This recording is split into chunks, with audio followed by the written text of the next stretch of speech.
I'm Lee, and this week I need to work on one of my tractor implements.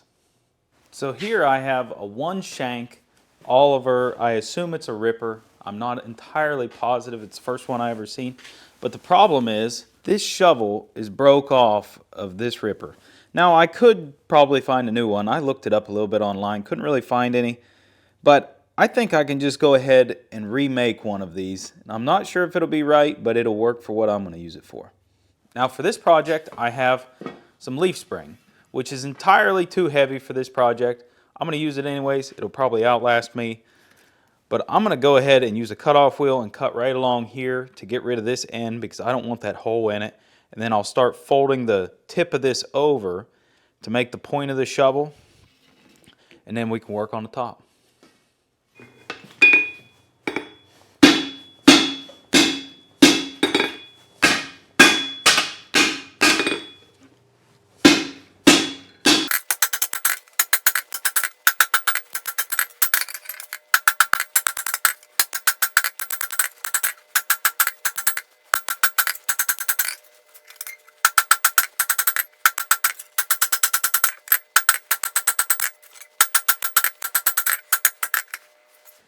I have this point established out here. Now what I want to do is come back in here with a fuller and then isolate that material off, because this will be the tip of the spear basically that's going to be diving into the ground, and the shank that comes up the shield that comes up the shank will be behind it. So I want to isolate the two. I want to put a bevel out here on the edge of this as a little bit of a knife edge. I don't think it really needs it, but it'll help widen that out a little bit, get it past the shank of the ripper. So that's what I'm going to do next.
Okay, I have my bevels forged out, and they're nothing special. I just put a slight chamfer on each side just to give this thing a little bit of a knife edge. Now this is going to be my bend point right here. So I want to come up 2 1/4 off of that where my first hole will be.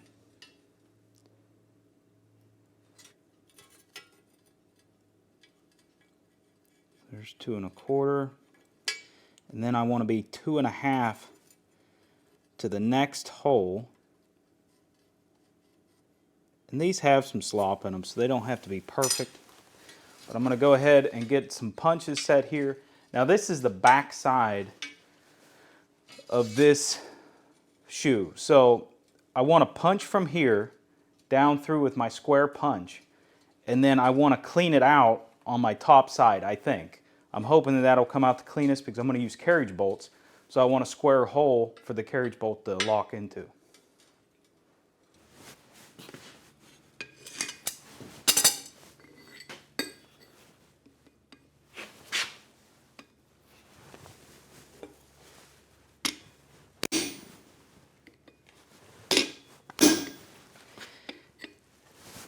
That's hot.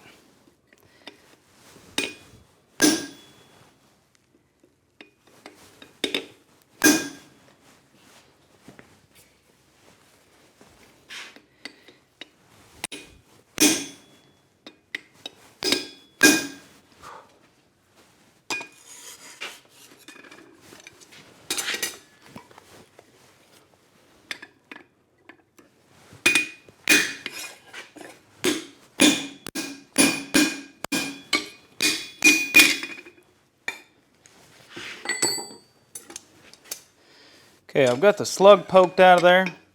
There's a little bit of a burr on this side, not a big deal. I'm going to get this close to the bolt, but I'm not going to take it all the way because if I do, whenever I'm messing with it here in a little bit, I may distort it. So I'm going to get it close to the size of that, and I'll stop. I'll get the next one punched out, and then we'll get back to bending this. Okay, now I have to line this thing up and bend it. Get it as close as I can to square.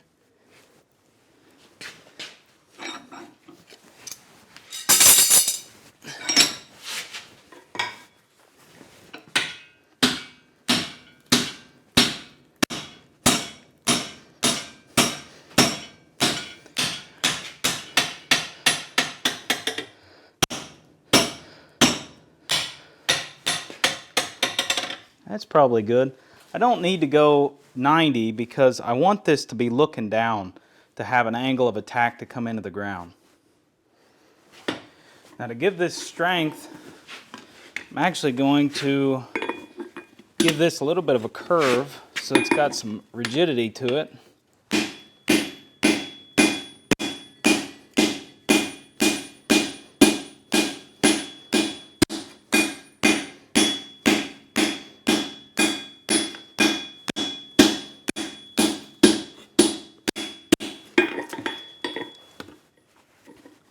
I'll play with that a little bit just so that it's got a nice bend in it, because straight steel is weak steel, but if you give it a nice bend, it'll strengthen the tip, make it last a lot longer.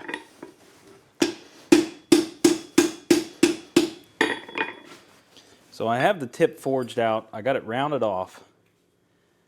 Now my cross peen left some scars on it, which is not a big deal. This thing's going to be drugged through the ground. But now I need to mark out. I'm going to put a chisel mark in here, 1/4 inch in on each side, and that needs to fold over to go around the shank of the ripper. And these still need to be sized up just a little bit to get those closer than what they are, and then I can file the rest in so I know that I have a tight fit. So I'm going to get that chiseled out, and then I'm going to start bending it.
Here it is.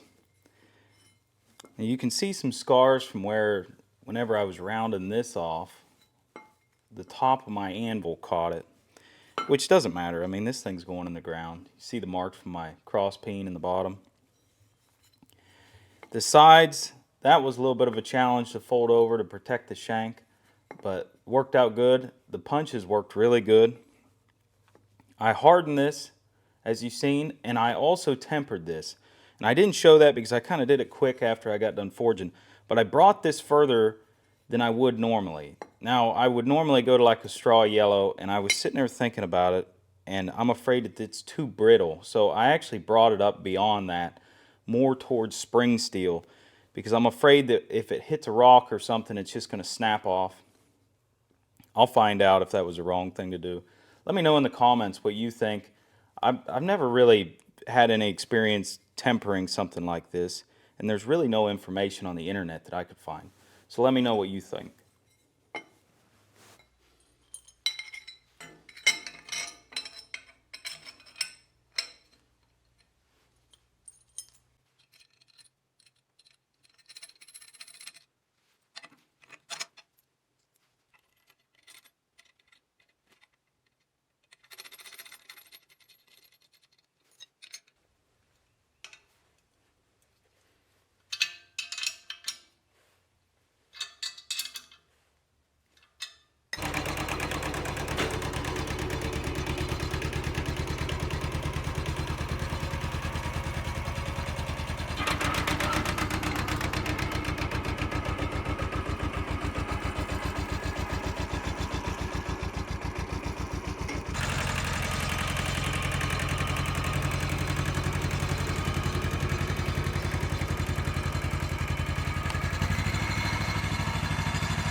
I hope you enjoyed the video. Thanks for watching. I'll see you next week.